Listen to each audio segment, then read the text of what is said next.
Divine Feminine, let me ask you something, and I want you to answer honestly, quietly, within yourself. Have you noticed that what once hurt you now feels like something else entirely? Not pain alone, but irritation, a subtle pulling away, a strange inner recoil when his energy enters your field, the way he moves through life without clarity, the way he avoids directness, the way he disappears, returns, and disappears again, without consistency, without grounding. All of it now lands differently in your body. And that is unsettling. Because when attraction begins to shift, the mind immediately panics. You may ask yourself, why do I feel this way now? Am I losing the connection? Am I becoming cold? Am I failing the journey? From a psychological perspective, this moment can feel like identity collapse. From a spiritual perspective, it feels even more dangerous, because the bond has defined so much of your inner world.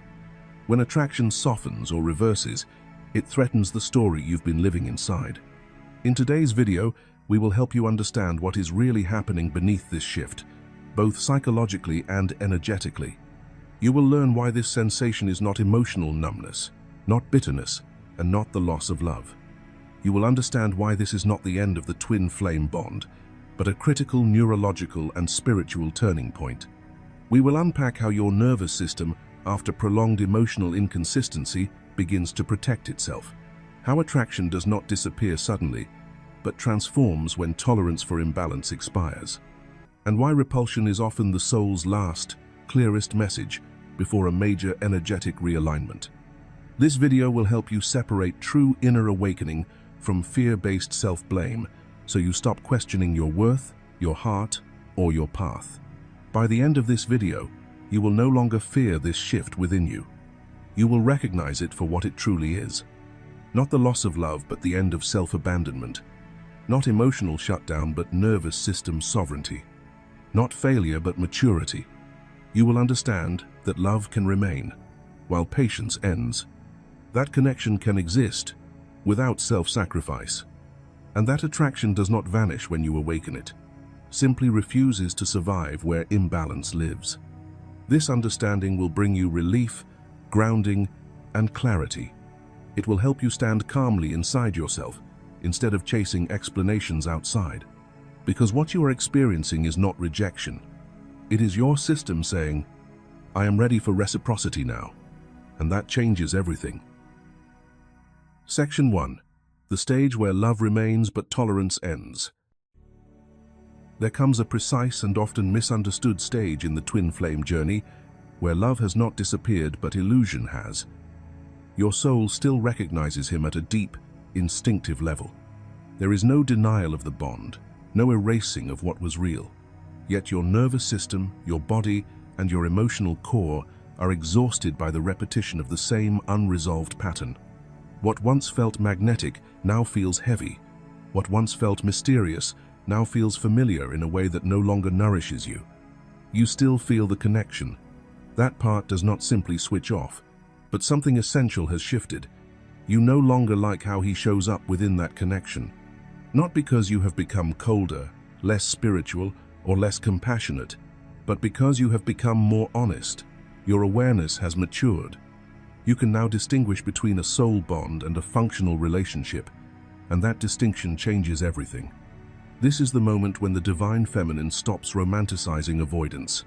She no longer frames emotional absence as depth or distance as destiny.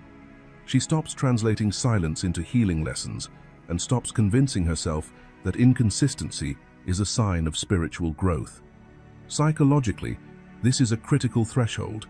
The mind releases its attachment to meaning-making that once helped it survive emotional deprivation. Spiritually, it is the end of self-abandonment disguised as patience. Dislike at this stage is not hatred, it is not bitterness, it is clarity. It is the psyche integrating truth instead of bypassing it. Dislike is your inner wisdom saying, I see the pattern clearly now, and I can no longer participate in it without betraying myself. It is your spirit saying, I cannot respect this dynamic anymore. It is your body saying, I am no longer attracted to instability, unpredictability, or emotional withholding. It is your heart saying, "I refuse to keep suffering," and calling it love. From a psychological perspective, this is the restoration of self-trust. From a spiritual perspective, it is the collapse of fantasy. And this is why the shift feels so powerful and sometimes so unsettling. Fantasy once served a purpose. It helped you endure what you were not yet ready to release. But fantasy cannot coexist with self-respect forever. And once fantasy ends, truth begins. Truth does not scream. It does not dramatize. It simply stands firm. It says, "Love that requires you to diminish yourself is no longer love you can carry. This is not the end of the journey, but it is the end of illusion." And from this point forward, every step is guided not by longing but by alignment. Before we move into the next stage, pause here for a moment. If anything in this section resonated, it's because your awareness is already shifting. Recognition is not random. It appears when you are ready to see yourself more clearly. Take a breath and notice what surfaced for you as you listened. Was it relief? Resistance? A quiet sense of truth settling in your body? If this reflection spoke to your experience, support the channel by liking this video. It helps these messages reach those who need them. I'd also love to hear your thoughts. Leave a comment sharing what this stage has revealed for you, or if words feel heavy right now, simply type, "I choose clarity over illusion." And as you hold that awareness, let's move gently into the next stage, where this clarity begins to reshape how love, self-worth, and alignment truly unfold. Section 2. When admiration collapses and reality appears. In the beginning, your admiration for him was genuine and deeply felt. It did not come from fantasy alone, but from a real, energetic response within you. His presence felt magnetic, as though something ancient and familiar stirred when he entered your field. Around him, your body softened, your guard lowered. His difference felt sacred, not because he was perfect, but because he seemed significant. You sensed depth, potential, a quiet promise of something meaningful. At that stage, admiration was not blind, it was hopeful. You were responding to what could be, to the resonance you felt beneath the surface. And for a time, that was enough. But admiration is not sustained by energy alone. From a psychological perspective, the nervous system requires consistency to feel safe over time. Admiration cannot survive repeated inconsistency. It cannot survive chronic avoidance. It cannot survive emotional immaturity that refuses to take responsibility for its impact. When presence becomes intermittent, when connection is offered and withdrawn without explanation, the psyche begins to register confusion as threat. For a long time, you protected the image you held of him. This is a very human response. When we sense meaning, we try to preserve it. You told yourself he was just scared. You interpreted distance as growth, silence as healing, withdrawal as a necessary phase. These beliefs were not naive, they were compassionate. They allowed you to remain open. They helped you make sense of pain without collapsing into resentment. But the soul, like the body, has limits. After enough cycles, something subtle begins to change. Your soul grows tired, not dramatic, not angry, just quietly weary. And your nervous system grows even more exhausted. Hypervigilance replaces curiosity. Waiting replaces presence. Hope begins to cost more than it gives. What once felt magnetic now feels destabilizing. Eventually, the feminine energy within you stops being emotionally pulled and begins to feel emotionally repelled. This shift is often misunderstood. It is not a defense born of bitterness. It is not punishment. It is regulation. It is the psyche restoring balance after prolonged emotional strain. This is not bitterness. This is maturity. You are no longer impressed by intensity without follow-through because your system has learned the difference between activation and safety. You are no longer moved by words without action because your discernment has sharpened. You are no longer willing to romanticize the bare minimum because your self-respect has quietly taken root. What collapses here is not love, but illusion. And what appears is reality clear, grounded, and no longer willing to abandon itself for potential alone. Section 3. Dislike as the birth of boundaries. Divine Feminine. The moment you begin to dislike him is often misunderstood especially by those who equate spiritual growth with endless tolerance. But this shift does not arise because you believe you are superior. It arises because you no longer respect the way he moves through connection, responsibility, and truth. And respect, psychologically and spiritually, is the foundation of attraction.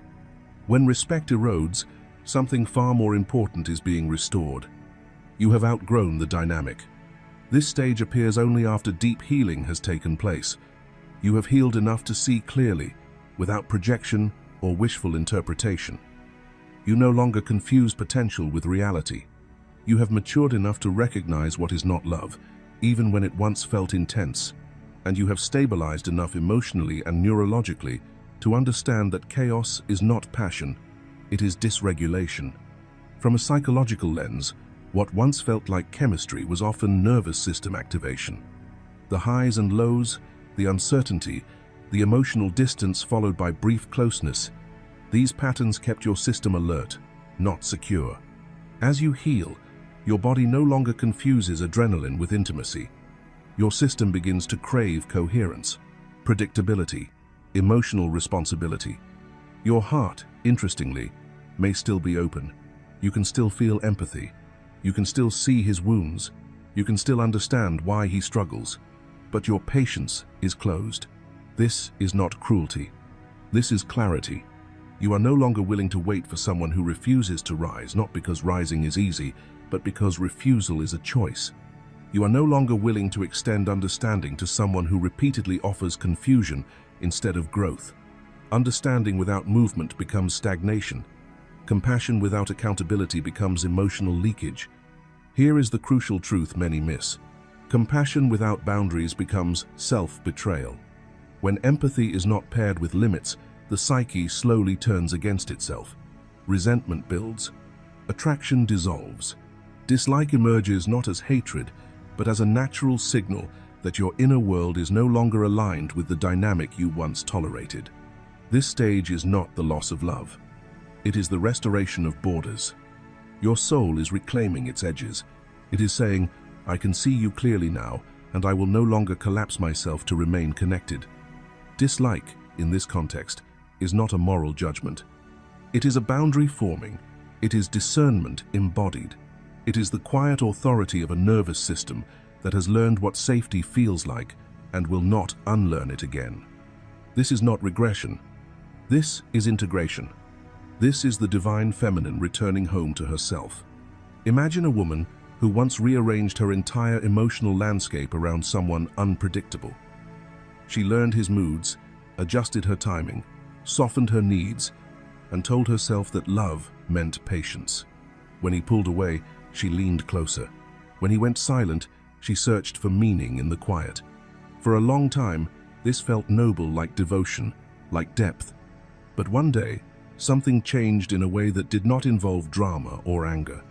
She noticed that after every interaction, her body felt tight, her mind restless, her energy scattered. And she noticed something else just as important. When he showed up halfway, she no longer felt drawn to meet him there. In a simple, ordinary moment, perhaps reading a message that arrived late, vague, and empty of responsibility, she did not feel hope or hurt. She felt clarity. She responded kindly but briefly, without over-explaining, without waiting for more, not to punish him, not to teach him a lesson, but because her inner system no longer moved toward confusion. She went on with her day feeling calm instead of charged. This is what boundaries look like when they are integrated, not walls, but orientation. Her heart remained open, yet her life no longer bent around someone unwilling to meet her with presence. In that quiet choice, she did not lose love. She gained herself. Section 4. Why the nervous system pulls away before the heart does. From a psychological and spiritual perspective, divine feminine emotional repulsion never appears without a history. It is not sudden, irrational, or cruel. It is the quiet result of patterns the body has carefully observed over time. Patterns of emotional inconsistency, moments of deep closeness, followed by unexplained silence. Intense connection that dissolves into withdrawal. Each cycle leaves an imprint, not just on the mind, but on the nervous system itself. Here is the distinction most people miss.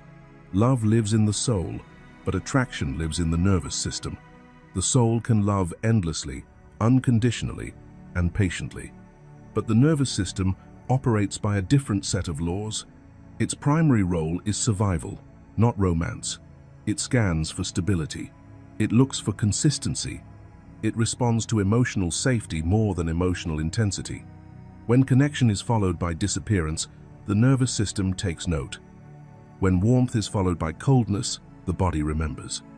Over time, the system learns that closeness leads to dysregulation rather than comfort.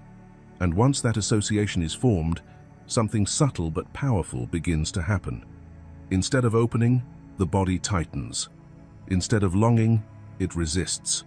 Instead of moving toward, it pulls away. This response is not a rejection of love. It is not a lack of feeling. It is not the heart changing its mind. It is the nervous system stepping in to protect what the heart could not. The body does not argue with logic or hope. It responds to lived experience.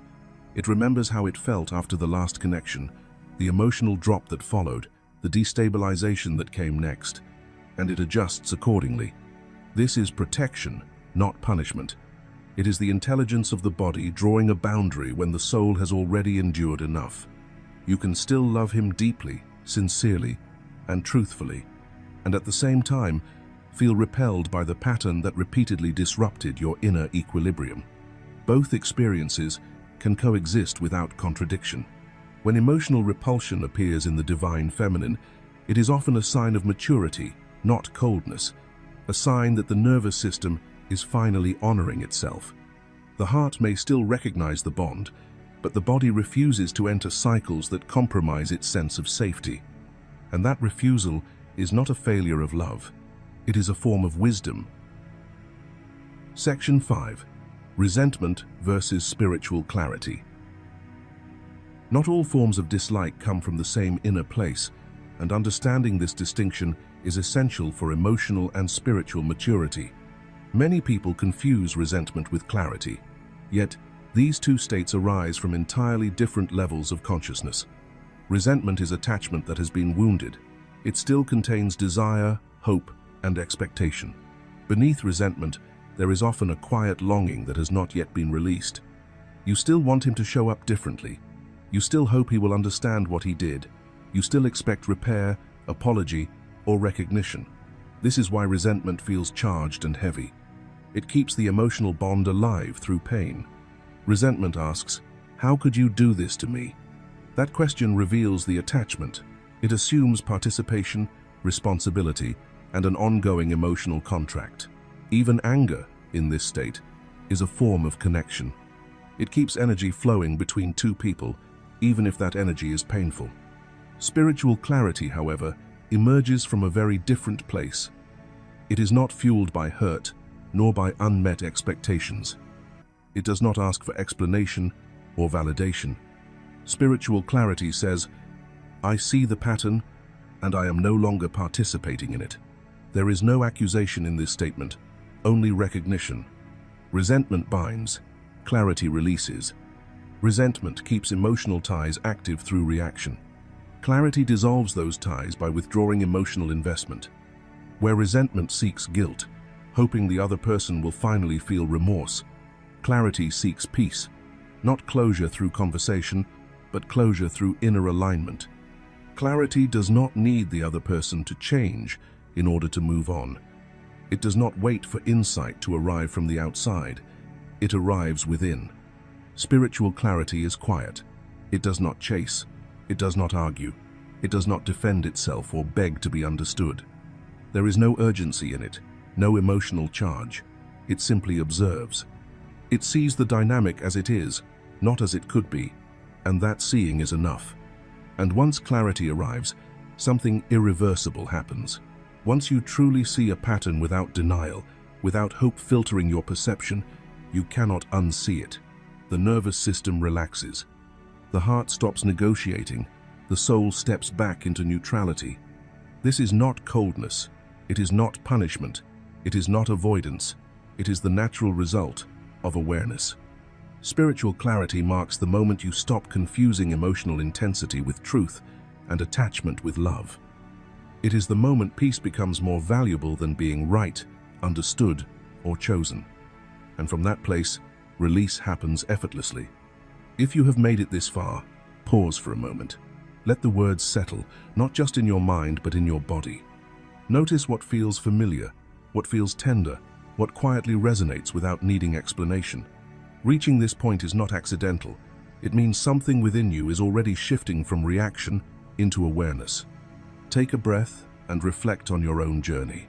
Where have you confused resentment with clarity? Where have you stayed emotionally engaged with a pattern that your soul had already outgrown? If you feel called, share your story in the comments. Your experience may be the mirror someone else needs. Or, if words feel heavy today, simply type, "I choose clarity over attachment," as an affirmation.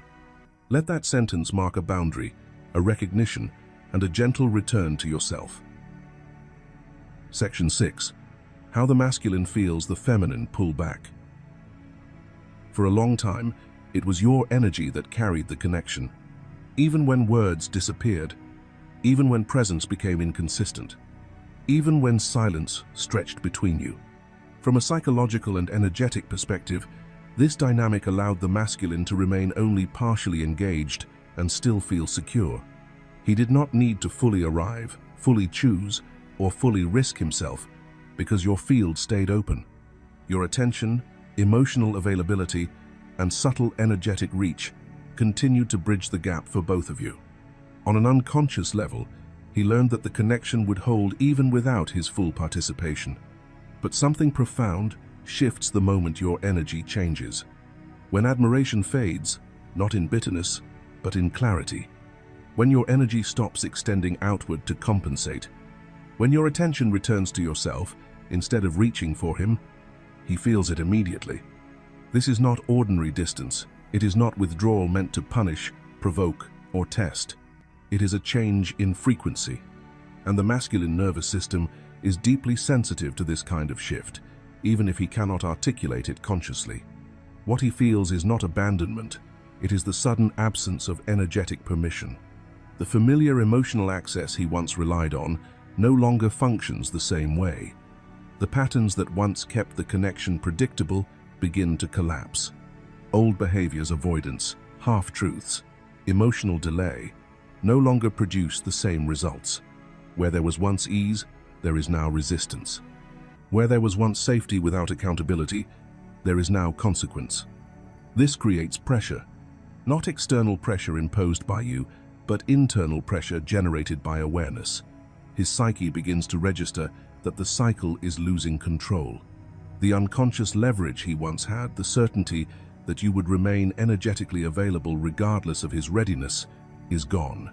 And in its place arises a confrontation with responsibility. For the masculine, this moment is destabilizing. It forces him to face something he may have avoided for a long time. That connection requires presence, that access requires integrity, and that love cannot be sustained without reciprocity. Your pullback is not rejection. It is a boundary formed by self-respect and energetic maturity, and it leaves him with a choice: to continue operating from old patterns and lose access altogether, or to finally meet the connection consciously, fully, and honestly. Section 7. Why dislike triggers awakening. The masculine can often ignore love. He can turn away from tears, minimize emotional expression, even distance himself from the bond itself. From a psychological standpoint, this is not because he feels nothing, but because emotional intensity alone does not always penetrate the structures of his identity. Emotion can be compartmentalized. Love can be postponed. Pain can be rationalized. But consequence is different. Dislike introduces consequence not as punishment, not as retaliation, but as self-respect taking form. It is the moment when the feminine no longer negotiates her worth through emotional availability. The moment when her energy stops translating care into access. And this shift reaches the masculine in a way emotion alone often cannot. Respect strikes deeper than feeling. It bypasses sentiment and moves straight into identity, into pride, into self-worth. into how he sees himself as a man. When the feminine stops admiring him automatically, stops chasing emotional resolution, stops feeding the familiar cycle, something critical collapses inside his internal world. The illusion of control, the belief that he can remain unchanged while still being desired, begins to fracture. What he feels is not hatred and not rejection, but the sudden realization that access is no longer guaranteed.